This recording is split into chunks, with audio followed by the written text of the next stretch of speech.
दिल्ली के उपराज्यपाल अनिल बैजल ने इस्तीफा दे दिया है। कहा जा रहा है कि अनिल बैजल ने निजी वजहों से इस्तीफा दिया है। उन्होंने अपना इस्तीफा है राष्ट्रपति को भेज दिया है। इस पर अधिक जानकारी के लिए सीधे चलते हैं अपने सहयोगी शरद शर्मा के पास। शरद, क्या कारण माना जाए जो उपराज्यपाल ने इस्तीफा दिया है?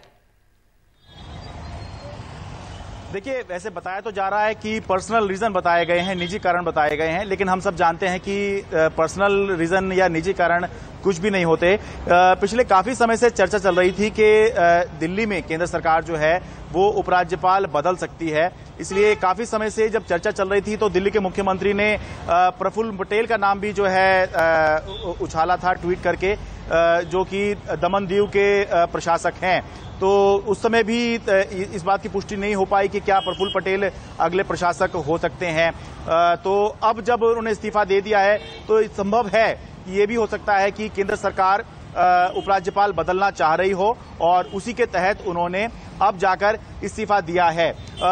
जो अनिल बैजल हैं वो दिल्ली में 5 साल और 4 महीने का उनका उपराज्यपाल का शासन था और बहुत ही खट्टा मीठा इनका जो शासनकाल रहा है। जो ऐतिहासिक तस्वीरें हमने देखी थी कि दिल्ली के मुख्यमंत्री धरना लगाकर उपराज्यपाल के निवास में बैठ गए थे, वो भी इन्हीं के शासनकाल में हुआ था।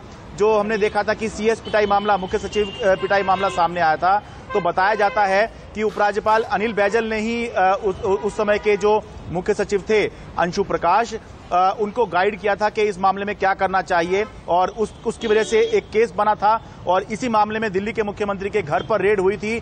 मुख्यमंत्री अरविंद केजरीवाल से पूछताछ भी हुई थी, लेकिन इन्हीं अनिल बैजल के शासनकाल में अरविंद केजरीवाल दोबारा जो है लगभग उतने ही वोटों से जीत कर भी आए। तो ये कहा जाए कि खट्टा मीठा अनुभव दिल्ली सरकार का, निर्वाचित सरकार का रहा होगा और लगभग 7 साल का अगर अरविंद केजरीवाल का दिल्ली में शासन है तो 5 साल से ज्यादा अनिल बैजल का भी उपराज्यपाल के तौर पर अनुभव था।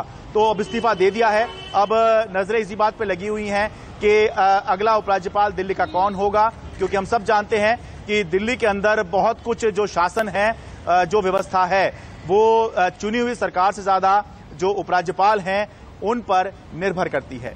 बिल्कुल, और देखना होगा कि जो केंद्र सरकार है वो अब राज्यपाल के तौर पर किसका नाम सामने रखती है। बहुत बहुत धन्यवाद आपका।